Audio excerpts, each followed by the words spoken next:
This is the Horse Radio Network.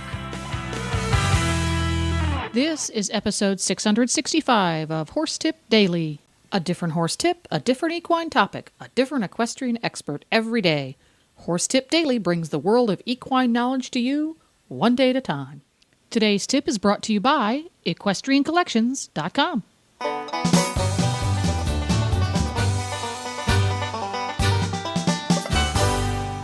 Hello, Coach Jen here, and thanks for tuning in to Horse Tip Daily. Today's tip is an excerpt from the Driving Radio Show, episode 51. Wendy, Glenn, and Clay Maier talk about getting horses started on long lines. But first, let's hear from today's sponsor, EquestrianCollections.com. Hi, Glenn the Geek here, and I'm with Debbie from Equestrian Collections, and we're here this week to talk about chat. Yes, we are always so happy to hear from our customers, and we have a feature on our website called Live Chat. If you click on any product, you'll see an orange button that says Live Chat. Just click on that, and one of our friendly customer service reps will be at the end of the line, and you can chat. It's just like talking with your fingers back and forth to us. You can always call us, of course, at toll-free 877-872-4415. We're here from 9 to 5, Monday through Friday, Eastern Time. But if for some reason you're on your computer and you don't necessarily want to... at work.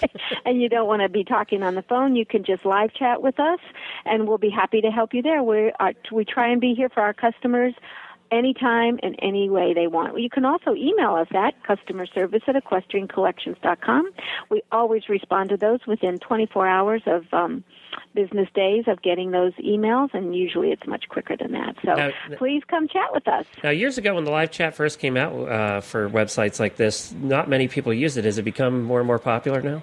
Yes, absolutely. And we talk to people all the time, and of course when it gets to be the holiday time, we're chatting and talking at the same time. Yep. Talking on the phone and talking with our fingers at the same time. So it is very convenient for our customers, and we always answer very quickly. If there's any problem, if you don't hear back from us immediately, then there's something wrong with the connection. So you click out and click back in again, because we are there as long as it's 9 to 5 Eastern Time. And what's nice is you'll find the live chat button on any of the product pages just over there on the right. So just click. Yeah, we look forward to chatting with you soon. Thank you. That's EquestrianCollections.com.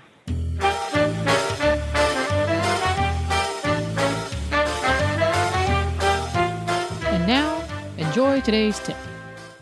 We had a question from Rhonda Crabtree, and she wanted to know about long lining. She's just starting her horse to drive, and she also rides dressage, and she said she wants to change up her routine a bit. And she asked about some long lining, so I thought, we can't get a better, more qualified answer than from you, Clay. So what do you think about that? How should Rhonda get started into long lining? Well, the thing is she needs to, find good equipment. Look for 28-foot long reins, and get yourself a good long reining, specifically a long reining whip, which means long stock, short lash, and a good surcingle that has rings all the way down the sides, and start with those rings down low. And, the thing with long reining, it's just the same as any other kind of discipline. It's like people will say, I would really love to ride a jumping horse. I want to jump that fence. Now, I've never ridden before, so, it's the same thing with long reins. There's a lot of things you want to accomplish, but you have to begin with basic long rein handling skills. Right. And basic whip handling skills, and get to where, because I know very capable horsemen that when they get the long reins in their hands, they are, they're not their best. It's best to start with just doing simple circles, shortening the reins, lengthening the reins, getting used to where the horse is understanding your 3/8, your voice, your hands, and your whip.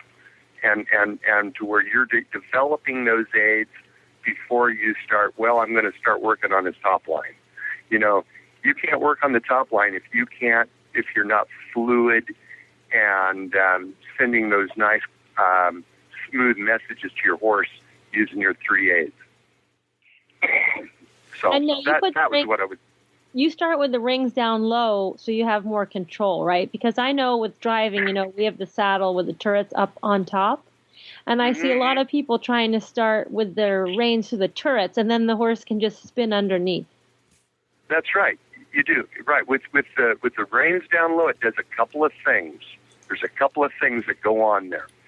You have the horse between. Okay, now you have to think of those reins as like extensions of your hands. Yeah. And so you've got them to where those reins go up on each side of his body, right on up to the bridle on each side. So you're able to kind of keep him between the eights better that way. Right. Hey, hold on one second. Before you guys go on, hold that thought. I just want to explain a little bit because we always get people that write in and say, I'm a beginner, you talked over my head. And what Clay's talking about is on a training surcingle. And you can get those pretty cheap. They're not expensive pieces of equipment. On a training surcingle, they have that it's either neoprene or leather. Then it goes around the back, and then it has a surcingle underneath, sort of like a girth. And then it has rings on it. It has rings that go down the sides. So there's rings that are at the top of the surcingle, on top of the back, and then towards the sides of the horse. And that's what you're putting the reins through, correct? Correct, Glenn. That's exactly right. I just wanted to explain that a little bit better. So the reins go through that, which is where the saddle would be on a horse, and then they go up to the bridle at this point. Right. Yeah. Okay. And Wendy I didn't want to made the point of saying that initially you want to begin with your reins down low, and instead of the reins being up in the turrets up on top of the surcingle, because then they can just spin around and have a look at you when you haven't quite accomplished the technique you need later on. With the rings on the side of a surcingle, it's sort of the more advanced you and the horse become, the higher you can raise those reins. Your more advanced horses are the ones you used up higher, and then also you've got to know how to handle an advanced horse. So that's when you get with those rings up higher. Well, and the idea is that you want to get them to the point, for drivers, you want to get them to the point where they are in those top rings because that simulates driving.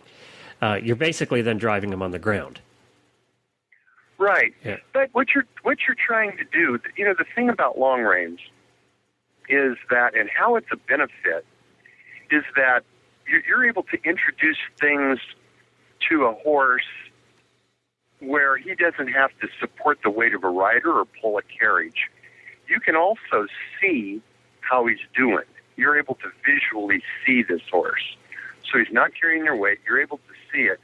And you're also able to offer him what you mean in a pretty much more simple way.